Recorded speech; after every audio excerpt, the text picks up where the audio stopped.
Bonjour à tous. Donc aujourd'hui, je vais corriger un sujet type bac qui s'intitule La protection des crapauds et qui porte sur le chapitre Mouvement dans un champ uniforme. Donc le contexte. Alors la plaine de Sorques, située dans le sud-est de la Seine-et-Marne, est une zone naturelle protégée qui habite entre autres de nombreux amphibiens, crapauds, grenouilles, tritons. Et donc c'est les crapauds, bouffo-bouffo, qui ont pour habitat la forêt de Fontainebleau la majeure partie de l'année. Et une fois par an, au printemps, ces amphibiens migrent vers les plans d'eau pour se reproduire. Et on voit ici bien, une barrière de protection le long d'une route. Et on va s'intéresser justement à cette barrière de protection. Donc pour éviter qu'ils ne se fassent écraser en passant sur la route qui traverse cette zone de migration, un dispositif a été installé. Donc les barrières que je montrais précédemment, qui sont en bois, et qui sont suffisamment hautes pour empêcher le saut sur la route. Et elles sont placées de chaque côté, ce qui va obliger les amphibiens, donc les crapauds, à emprunter des passages souterrains qu'on appelle des crapauducs. Et quel est l'objectif de l'exercice ? C'est d'étudier le mouvement lors d'un saut d'un crapaud, bouffo-bouffo, de façon à déterminer la hauteur minimale des barrières de protection le long d'une route. Le système considéré, c'est le crapaud. On étudie le mouvement du centre de masse de ce crapaud, qu'on note G.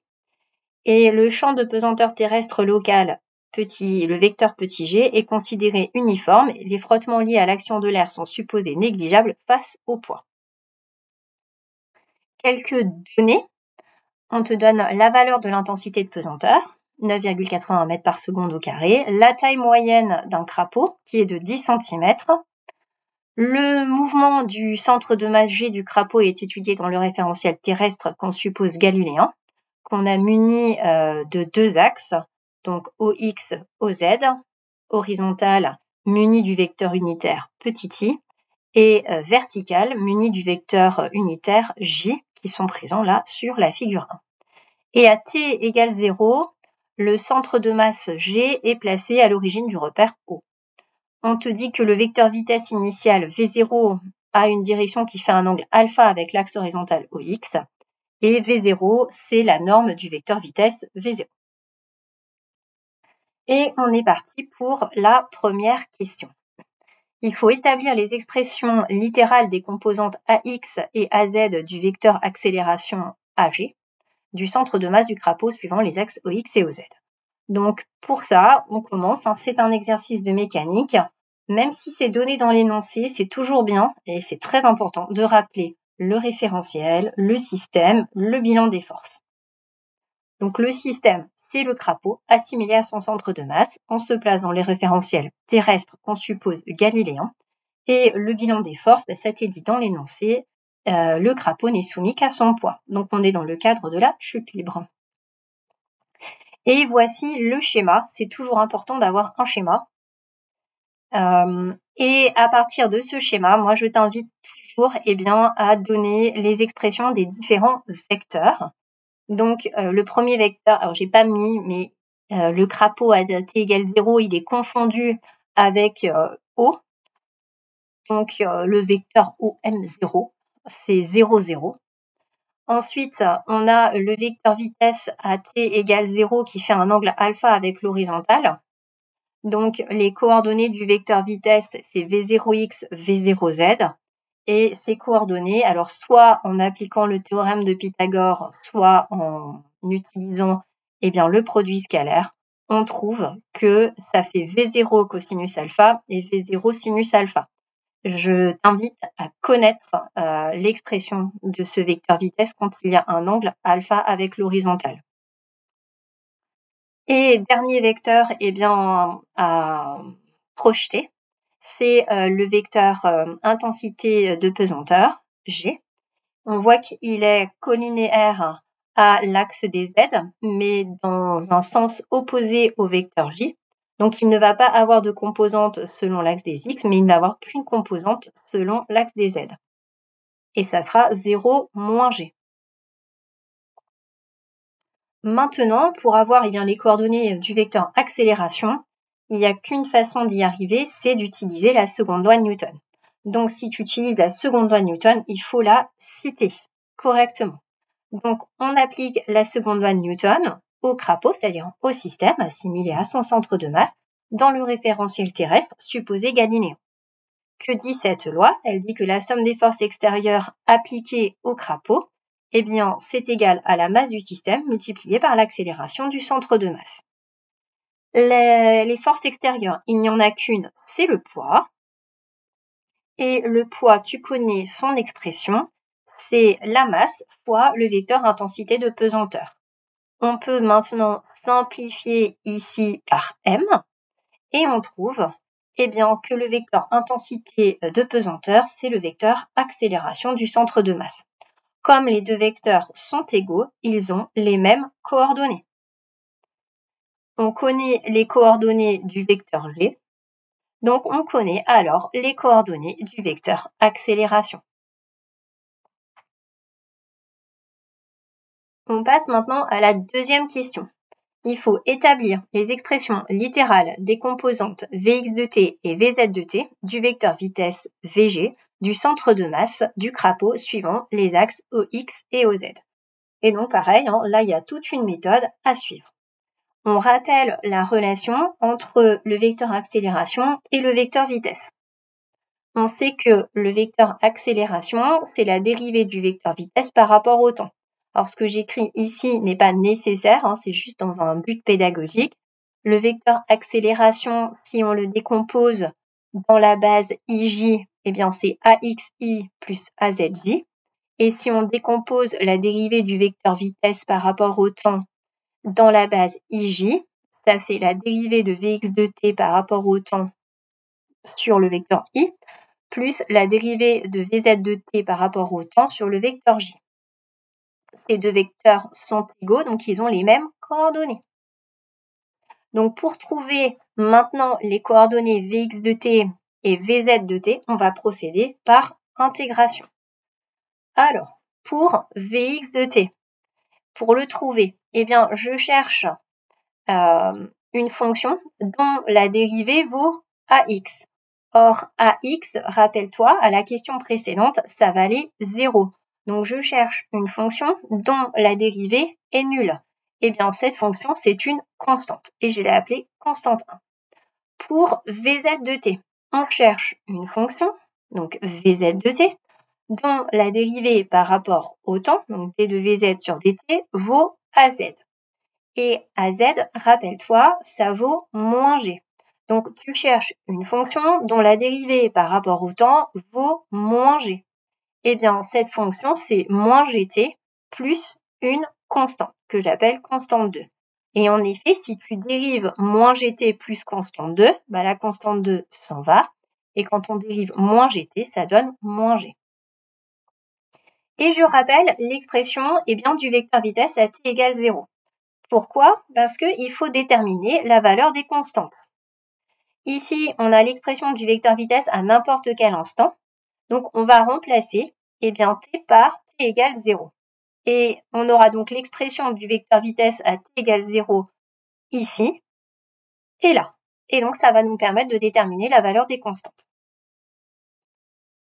Donc, tout simplement, si on remplace ici à t égale 0, ça donne constante 1. Et si on remplace là par t égale 0, ça fait moins g fois 0, donc 0, plus constante 2.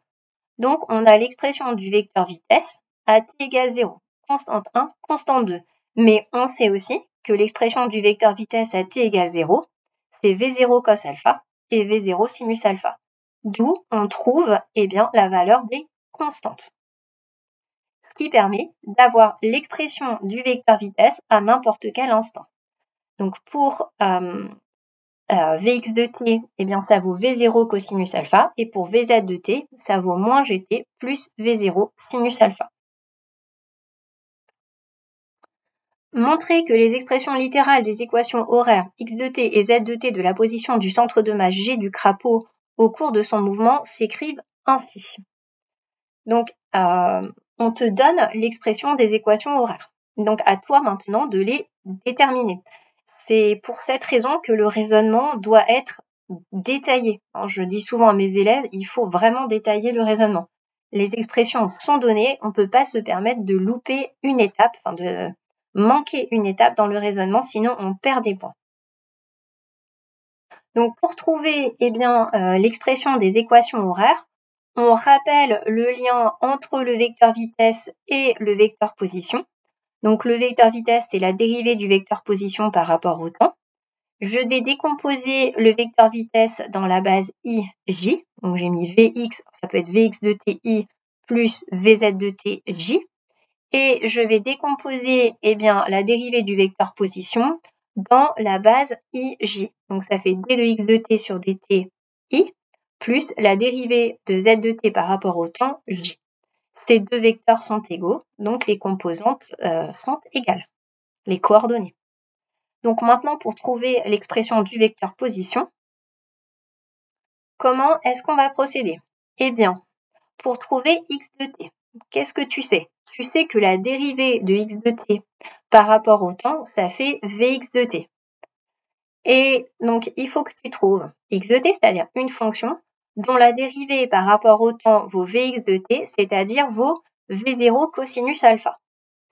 Eh bien, cette fonction, par intégration, ça va être v0 fois cosinus alpha fois t, plus une constante que je nomme 3.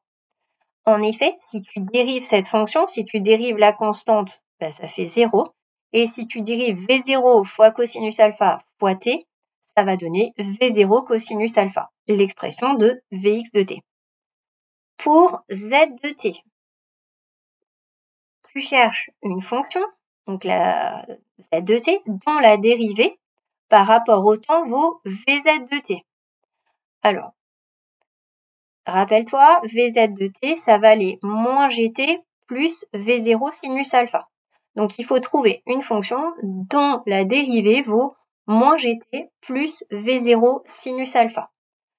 Eh bien, cette fonction, ça va être moins gt carré sur 2 plus v0 sinus alpha t plus une constante que je nomme constante 4.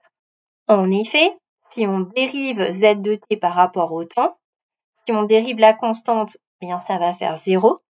Si on dérive v0 sinus alpha fois t, ça va donner v0 fois sinus alpha.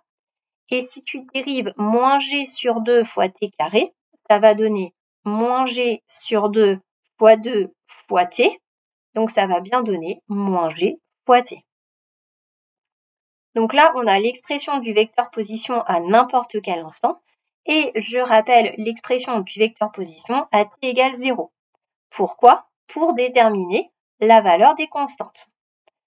Je vais donc remplacer dans cette expression t par 0. Ah, je vois qu'il y a une petite erreur, c'est x de t et z de t, qui vaut constante 3, donc x de t égale constante 3 et z de t égale constante 4, égale 0 égale 0. Pourquoi? Parce que à t égale 0, x de t vaut 0 et z de t vaut 0. Donc ça permet de déterminer l'expression du vecteur position à n'importe quel instant. Les deux constantes d'intégration étant nulles. Attention, hein, je rappelle, il y a une erreur, c'est pas Vx, c'est x de t, et là c'est z de t. Alors, question 4. Et c'est là qu'il faut commencer à un petit peu réfléchir, c'est-à-dire faire parler les équations et surtout faire preuve de bon sens. Puisque au fond, les questions 1, 2 et 3 sont des questions extrêmement classiques, quasiment des questions de cours, donc il faut savoir réussir. La question 4, ça y est, on rentre un petit peu plus dans le vif du sujet, et là, il faut, en effet, commencer à un peu plus réfléchir à ce que l'on fait. On te demande d'établir l'expression de la durée du saut du crapaud, qu'on note T-saut, en fonction de plusieurs données, donc la vitesse initiale, l'intensité de pesanteur et l'angle alpha. Alors, donc on regarde un petit peu le dessin. Donc à t égale 0, le crapaud est ici. Une fois qu'il a sauté, il est là. Donc s'il est là, il y a quand même quelque chose de particulier. Quand il est ici, ce qu'on peut voir, c'est que son altitude, elle est nulle.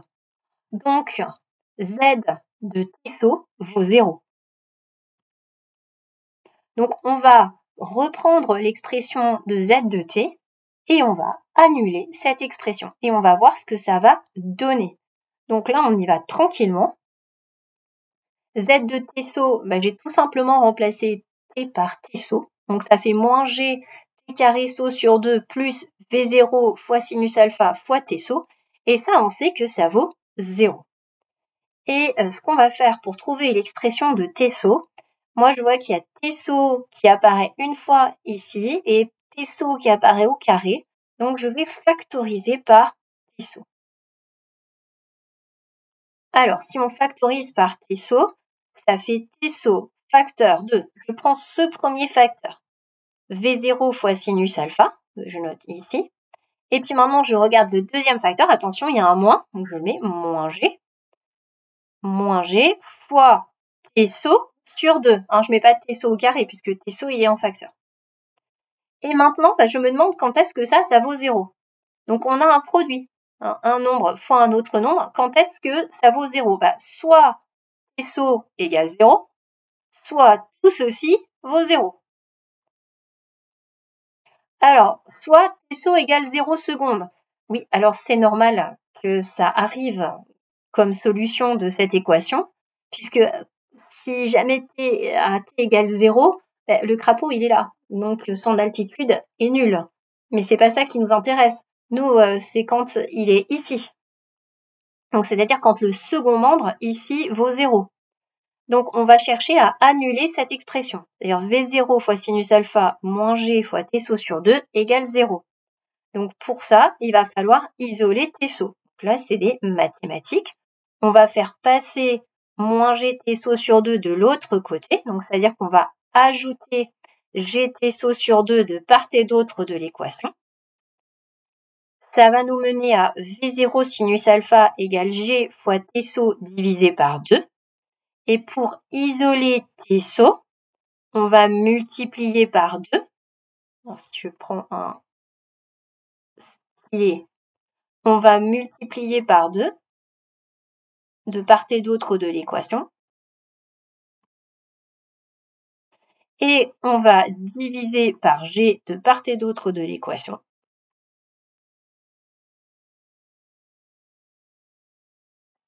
Et ça te permet d'avoir l'expression de Tso. Donc Tso, ça vaut 2 fois V0 fois sinus alpha divisé par G.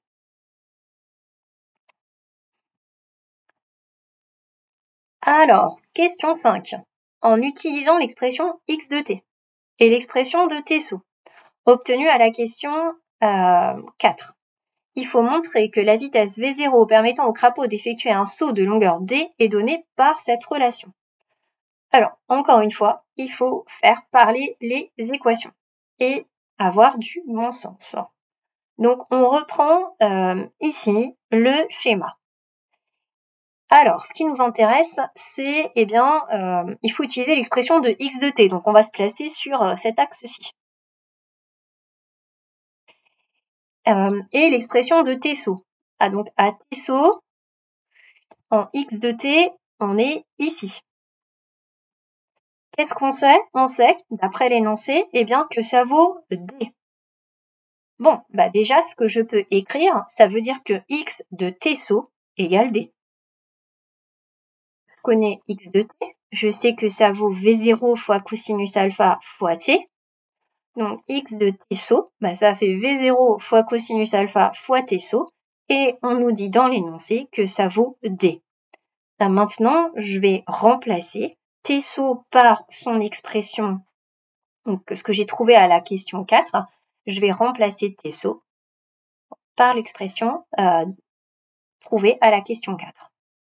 Donc ça va faire V0 fois cosinus alpha, donc ça c'est toujours pareil. Et là, on remplace Tso par 2 fois V0 fois sinus alpha sur G égale D.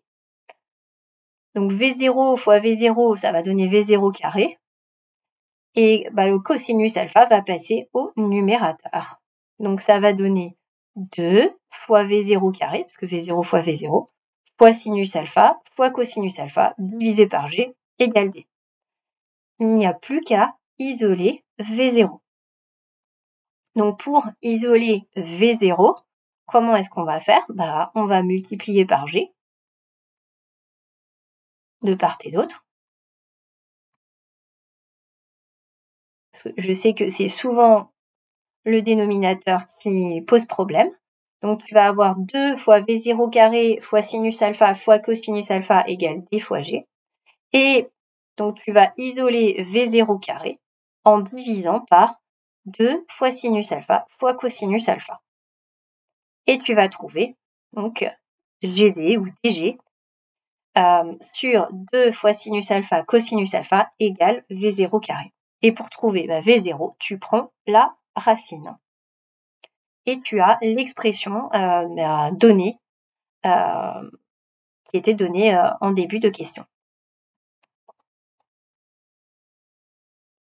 Alors, question 6. Sachant que les crapauds les plus puissants peuvent faire des sauts d'une longueur égale à 20 fois leur taille, calculez la valeur de V0 qu'ils atteignent pour un angle alpha égale 45 degrés. Donc là, il n'y a qu'à remplacer. V0, on a vu que ça faisait racine de GD sur 2 sinus alpha cosinus alpha. G on l'a, sinus alpha on l'a, cosinus alpha on l'a. Que vaut D? D, on nous dit que c'est une longueur qui fait 20 fois leur taille. La taille d'un crapaud, ça fait 10 cm. Donc 20 fois 10 cm, ça fait 200 cm, c'est-à-dire 2 mètres. En gros, ça veut dire que les crapauds les plus puissants peuvent faire un saut de 2 mètres. Donc, on remplace D par 2. Et fais attention, parce que souvent, les erreurs viennent d'ici. L'angle est donné en degrés, donc ça veut dire qu'il faut bien te placer en degrés sur ta calculatrice. Et tu vas trouver une vitesse de 4,4 mètres par seconde. Alors, la question 7 porte sur la hauteur maximale. Donc, la hauteur maximale, Zmax, d'un saut est obtenue lorsque ce saut est vertical. L'angle alpha vaut alors 90 degrés. Et la vitesse initiale, elle est toujours notée V0. Et on te dit établir que la hauteur maximale d'un saut a pour expression littérale Zmax égale V0 carré sur 2G. Il y a 3 façons de montrer cette expression. On peut y arriver de 3 manières. Soit en utilisant les équations horaires, qu'il va falloir un petit peu modifier, soit en utilisant un théorème énergétique, donc soit le théorème de l'énergie cinétique, soit le théorème de l'énergie mécanique. Donc je vais le montrer par des 3 manières, sachant que pour un saut vertical, ça me semble très pertinent de passer par un théorème énergétique. Mais on va quand même le faire de 3 manières différentes. Alors, on y va par les équations horaires. En utilisant les équations horaires, il va falloir déjà les modifier un petit peu, ces équations horaires, puisque ces équations horaires, tu les as obtenues pour un angle alpha quelconque. Or, ici, alpha vaut 90 degrés. Donc, inutile de refaire toute la démonstration. Ce que tu as obtenu, c'était pour un angle quelconque.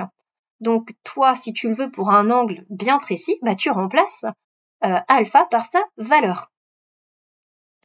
Donc, pour l'expression des équations horaires de la vitesse, on avait V0 cosinus alpha, et bien maintenant, ça va être V0 fois cosinus de 90 degrés. Et V0 fois cosinus de 90 degrés, cosinus de 90 degrés, ça vaut 0. Donc, Vx de t fera 0, qui semble logique, puisque c'est un saut vertical. Et Vz de t, c'était moins gt plus V0 sinus alpha, donc ça va être moins gt plus V0 sinus de 90 degrés. Et sinus de 90 degrés, ça vaut 1, d'où moins gt plus V0. Pour l'expression de la position, donc on avait x de t qui était égal à V0 fois cosinus alpha fois t. Donc on remplace alpha par 90 degrés, ça va faire V0 fois cosinus de 90 degrés fois t. Comme cosinus de 90 degrés vaut 0, eh bien x de t vaut 0. Et pour z de t, donc rappelle-toi, on avait trouvé moins gt carré sur 2 plus V0 sinus alpha fois t. En remplaçant alpha par 90 degrés, ça fait sinus de 90. Sinus de 90, ça vaut 1. Donc, l'expression de z de t vaut moins gt carré sur 2 plus V0t. Donc, déjà, première étape, il faut trouver les équations horaires correctes. Inutile de refaire toute la démonstration. Ça serait une perte de temps. Maintenant, il va falloir faire parler ces équations et faire preuve de bon sens. Et pourquoi je dis il faut faire preuve de bon sens? Parce qu'il faut se dire que au sommet, à la hauteur maximale, eh bien, le crapaud n'a plus de vitesse, parce que sinon, il ne pourrait pas redescendre. Donc, quand le crapaud est à sa hauteur maximale, eh bien, Vz de t, alors je l'ai appelé t max, égale 0. Donc, grâce à ça, on va déterminer à quel instant le crapaud est à la hauteur maximale. Donc, on va chercher à quel instant, donc que j'ai noté t max, eh bien, la vitesse du crapaud est nulle. Donc, c'est une petite équation qui se résout facilement en isolant le temps. Et le temps, ça va être V0 sur G. Donc maintenant, je sais à quel instant eh bien, le crapaud est finalement à l'altitude maximale. Je n'ai plus qu'à calculer eh bien, l'altitude maximale. Donc je connais Z de T. Eh bien, je vais remplacer T par T max. Et ça va donner moins GT carré max sur 2 plus V0 T max. Et on va remplacer eh bien, T max par sa valeur qui vaut donc V0 sur G. Et ça donne, donc, je ne sais plus où il est là, moins G fois, alors, T max au carré, donc ça fait V0 carré sur G carré, donc V0 carré sur 2G carré, plus V0 fois V0 sur G, donc ça va faire V0 carré sur G. Et donc ici, on a en gros V0 carré sur G moins V0 carré sur 2G. Alors, il y a ceux qui voient, il y a ceux qui voient pas. Ici, moi, ce que je dis, là, il y a le gâteau. Et là, il y a la moitié du gâteau. V0 carré sur G, c'est un gros gâteau. Et là, c'est V0 carré sur 2G. Donc, la moitié.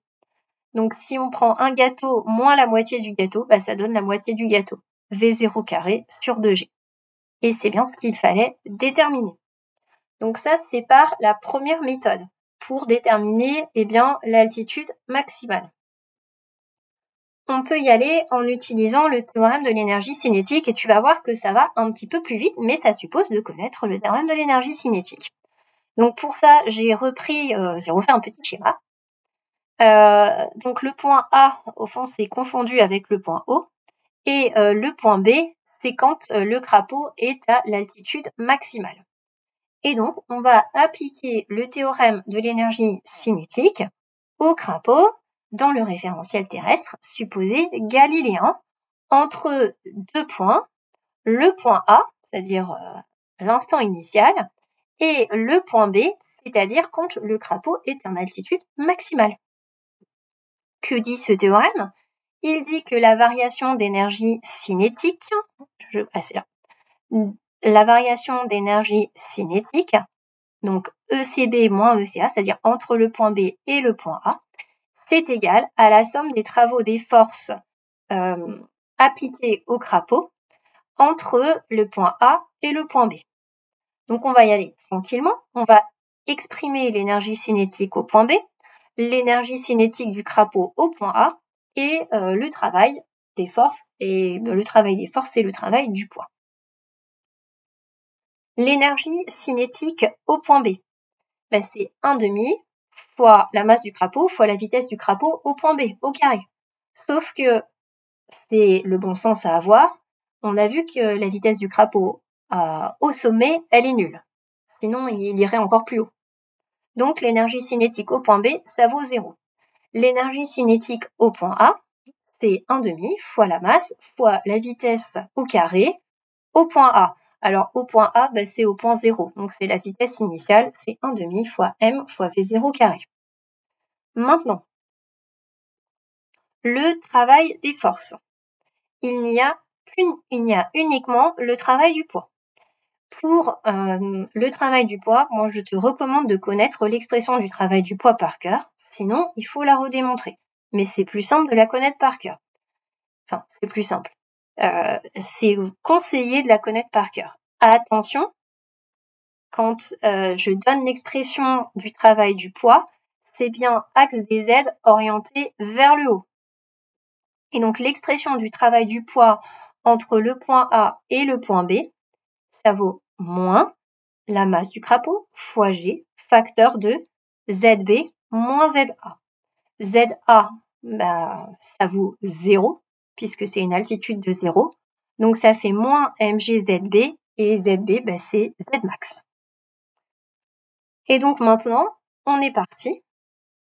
On remplace l'énergie cinétique au point B, 0, moins l'énergie cinétique au point A, c'est-à-dire moins 1,5 fois la masse fois V0 carré, c'est égal au travail du poids, donc c'est égal à moins mg fois Zmax.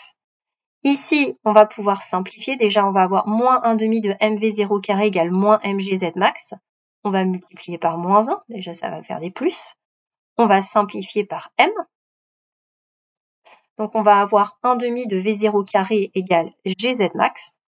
Et pour trouver l'expression de Zmax, on va diviser par G. Et on trouve la Zmax qui vaut V0 carré sur 2G. Donc ça me paraît plus court à démontrer qu'en utilisant les équations horaires. On peut aussi utiliser un autre théorème qui est le théorème de l'énergie mécanique. Donc de même, on reprend le petit schéma. Parce qu'on va appliquer le théorème de l'énergie mécanique entre les points A et les points B, sachant qu'au point B, on est à l'altitude maximale Zmax. Alors, que dit ce théorème? Donc, on applique le théorème de l'énergie mécanique au crapaud, dans le référentiel terrestre qu'on considère galiléen, entre les points A et les points B. Que dit le théorème de l'énergie mécanique? Il dit que la variation d'énergie mécanique entre le point A et le point B, c'est égal à la somme des travaux des forces non conservatives. Sauf que notre crapaud, il n'est soumis qu'à son poids, et le poids, c'est une force conservative. Donc, ça veut dire que la variation d'énergie mécanique entre le point A et le point B est nulle. Autrement dit, ça veut dire que l'énergie mécanique se conserve. Ça veut dire que l'énergie mécanique au point B, c'est égal à l'énergie mécanique au point A. Et maintenant, on n'a plus qu'à exprimer l'énergie mécanique au point A, l'énergie mécanique au point B, et faire une égalité entre les deux. L'énergie mécanique au point A. Une énergie mécanique, c'est une énergie cinétique plus une énergie potentielle. Donc, l'énergie cinétique au point A, ça vaut, je ne sais plus où il est, ça vaut 1,5 fois m fois VA carré. Mais VA carré, c'est V0 carré. Plus l'énergie potentielle de pesanteur au point A. Donc ça vaut mg fois l'altitude au point A, ZA. Sauf que mgZA, ça vaut 0 puisque ZA égale 0. Donc ça veut dire que l'énergie mécanique au point A, ça vaut l'énergie cinétique au point A, c'est-à-dire 1,5 fois m fois la vitesse initiale au carré. Maintenant, on va passer à l'énergie mécanique au point B. L'énergie mécanique au point B, c'est l'énergie cinétique au point B plus l'énergie potentielle de pesanteur au point B. L'énergie cinétique au point B, c'est 1,5 fois m fois la vitesse au point B au carré. Mais rappelle-toi, à l'altitude maximale, la vitesse du crapaud, elle est nulle. Donc ici, ce terme vaut 0. Plus l'énergie potentielle de pesanteur au point B, donc la masse, fois l'intensité de la pesanteur, fois l'altitude au point B. Et l'altitude au point B, c'est Zmax. Donc c'est pour ça que l'énergie mécanique au point B, c'est mg fois Zmax. Et maintenant, on sait qu'il y a conservation de l'énergie mécanique. Donc on remplace l'énergie mécanique au point A par son expression, 1,5 de mv0 carré, égale l'énergie mécanique au point B, on la remplace par son expression, c'est mgZmax. On simplifie par m. Et pour trouver Zmax, on divise par G. Et on a l'expression de Zmax. Maintenant, à toi de choisir quelle est la technique que tu trouves la plus facile pour répondre à cette question. Il y en a 3. Personnellement, je pense que les théorèmes énergétiques sont plus performants. Mais il faut savoir bien les utiliser. Alors, question 8. En déduire la valeur de la hauteur de barrière minimale, notée H champion, qui permet d'arrêter les crapauds les plus puissants, capables de sauter verticalement avec une vitesse initiale V0 de valeur calculée à la question 6. Alors, H champion, c'est Z max, donc c'est V0 carré sur 2G, et il n'y a plus qu'à remplacer. Donc, si tu remplaces V0 par 4,4 au carré sur 2 fois 9,81, tu trouves une hauteur qui est proche de 1 mètre, donc 0,99. Et arrive la dernière question. Les barrières mesurent en réalité 50 à 60 cm de hauteur. Donnez un argument qui permet d'expliquer pourquoi on choisit d'installer des barrières d'une hauteur inférieure à H champion. Alors, il y a plusieurs arguments qui sont valables. Je pense que le premier, c'est de dire que les crapauds vont pas faire un saut vertical, qu'il y aura un angle, donc ça va contribuer à baisser la hauteur. Deuxième argument, on a considéré les plus gros crapauds. Et aussi troisième argument valable, qui était accepté dans la correction du bac, c'était de dire que on avait aussi négligé les frottements. Voilà. Voilà, j'espère que ça t'a aidé. J'espère aussi que maintenant tu vas pouvoir appliquer les théorèmes énergétiques, puisqu'ils sont quand même très performants pour répondre notamment aux questions de hauteur, ou voire même aux questions de vitesse.